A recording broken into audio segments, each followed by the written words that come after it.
Michael held his grandfather's camera, its metal cold against his palm. A gift, his grandfather had said, a tool to capture the world's hidden beauty. But the camera felt wrong, pulsing with an unsettling energy. He blinked and the world shimmered. Colors bled into each other, shadows twisting into grotesque shapes. He was no longer in his grandfather's study. He was somewhere else, somewhere cold and dark. The air hung heavy and still, thick with the scent of damp earth and something faintly metallic. The world was cast in shades of grey, as if all light had been leached away. Jagged skeletal trees clawed at the oppressive sky. He took a hesitant step forward, the only sound, the crunch of dry leaves under his shoes. He clutched the camera tighter, its cold metal offering a strange comfort. A twig snapped. He froze, every muscle in his body tense. Something moved in the shadows. Fear pierced through him. The whisper came again, closer this time. "Lost, little one?" The voice was deep and raspy. Michael spun around, searching for the source. He made out a figure beneath a gnarled tree. It was tall and gaunt, shrouded in a dark cloak. 2 points of crimson light glowed from beneath the hood.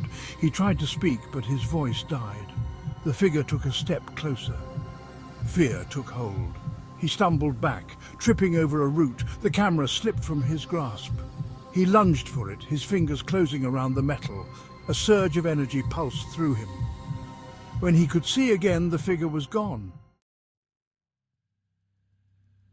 He continued deeper into the forest, each step filled with trepidation. The trees pressed closer, their branches intertwining overhead to form a suffocating canopy. The air grew colder, the silence broken only by the sound of his own ragged breathing. He felt a presence behind him, a silent observer. Turning slowly, he found himself face to face with the cloaked figure. It stood motionless, its crimson gaze unwavering. "Who are you?"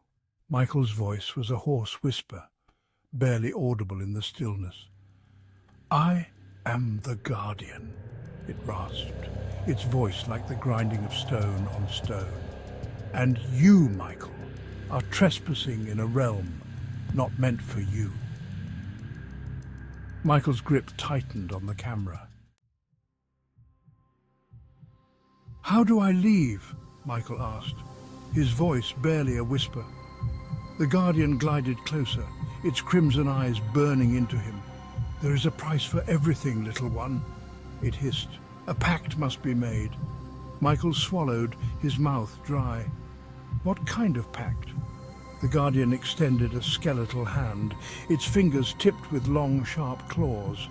In its palm lay a single withered rose, its petals as black as night.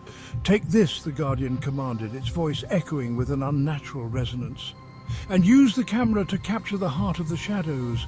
Only then will the gate be revealed." Michael hesitated, his gaze fixed on the rose. He could feel its power, dark and alluring, calling to something deep within him. He knew he shouldn't, but he couldn't resist. He reached out, his fingers brushing against the withered petals. A jolt of energy surged through him, searing his hand with icy fire. The Guardian watched him, its crimson eyes gleaming with an unsettling amusement. The forest floor seemed to shift and writhe beneath his feet, the path ahead uncertain. The camera felt heavier in his hands, pulsing with a strange energy that both frightened and compelled him. He pressed on, driven by a mixture of fear and a strange, morbid curiosity. He stumbled upon a clearing, a circle of barren earth surrounded by the oppressive forest. In the center stood a towering archway, its frame crafted from twisted, gnarled branches that resembled skeletal arms reaching towards the sky. Within the archway, a swirling vortex of shadows pulsed and writhed, as if alive. It drew his gaze, beckoning him closer. As he approached the archway, he noticed something strange. The swirling shadows weren't just shadows, they were reflections, distorted and fragmented, of countless other places. He reached out, his hand trembling, and touched the surface of the archway. With a gasp, he was sucked into the vortex. The world dissolved into a maelstrom of light and shadow, a chaotic symphony of colours and sounds. He tumbled through a dizzying void, his stomach churning, his senses overwhelmed. He caught fleeting glimpses of countless worlds, each one a reflection in a shattered mirror. He saw himself as a king, a pauper, a warrior, a sage. He saw lives lived and lost, possibilities embraced and discarded. Then, just as suddenly as it began, the chaos ceased. He landed hard on cold, hard ground, the air knocked from his lungs. He lay there for a moment, disoriented, his vision swimming. As his senses returned, he realized he was in a vast, circular chamber. The walls were lined with mirrors, each one reflecting a different scene from his life. He saw himself as a child, laughing with his grandfather. He saw the moment he first discovered the camera, the way it had called to him. Whispered promises of power and forbidden knowledge. He was no longer sure how long he had been in the chamber, how long he had been lost in his own reflection. Time seemed to flow differently in this place, fluid and malleable. He looked at his reflection in the mirror, truly looked at himself for the first time in a long time. He saw the fear, the confusion, the anger. But he also saw a flicker of his grandfather's spirit, a spark of determination that refused to be extinguished. He was not his grandfather, but he didn't have to be. He had his own path to forge, his own destiny to fulfill. He gripped the camera tightly, its familiar weight a source of comfort in this strange and unsettling place. He had to find the heart of the shadows, not for the Guardian, but for himself. He had to understand what his grandfather had been protecting, what he had sacrificed his life for. He looked around the chamber, his gaze sweeping over the countless mirrors. He had to find the right one, the one that would lead him to the heart of the shadows. He found himself standing on a precipice, a narrow ledge of rock jutting out over an abyss of swirling shadows. The air crackled with raw power, the very essence of darkness coalescing in the heart of the void. He could feel its pull, its seductive whisper promising oblivion. He had come so far, faced so much. He couldn't give up now. He raised the camera, the lens focusing on the swirling maelstrom below.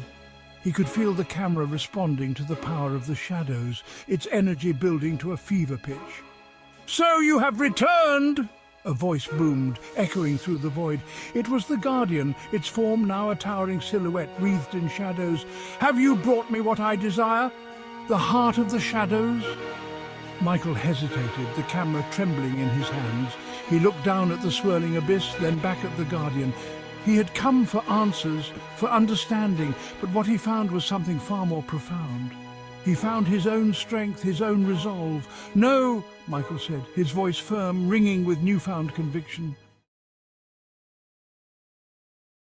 The camera flashed, a blinding burst of light that illuminated the void. The shadows recoiled, shrieking as the light seared through them. The Guardian roared, its form dissolving into wisps of smoke. The ledge beneath Michael crumbled, sending him plummeting into the abyss. He closed his eyes, bracing for the end. He opened his eyes to find himself surrounded by a soft, warm light. He was floating in a void, but this void was different. It was filled with a sense of peace and tranquility. He had faced his fears and emerged from the darkness. He was no longer lost. He was home.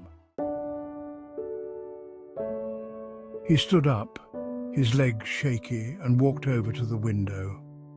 The world outside was bathed in the golden light of the setting sun.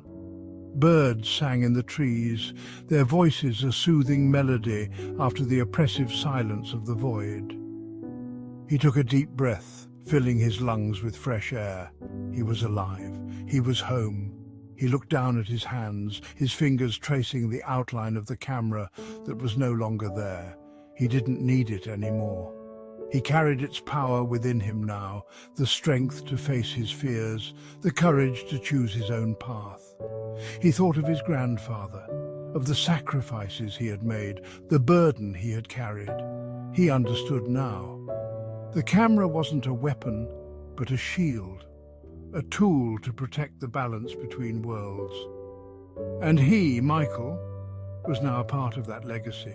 He would honor his grandfather's memory, not by following in his footsteps, but by forging his own path.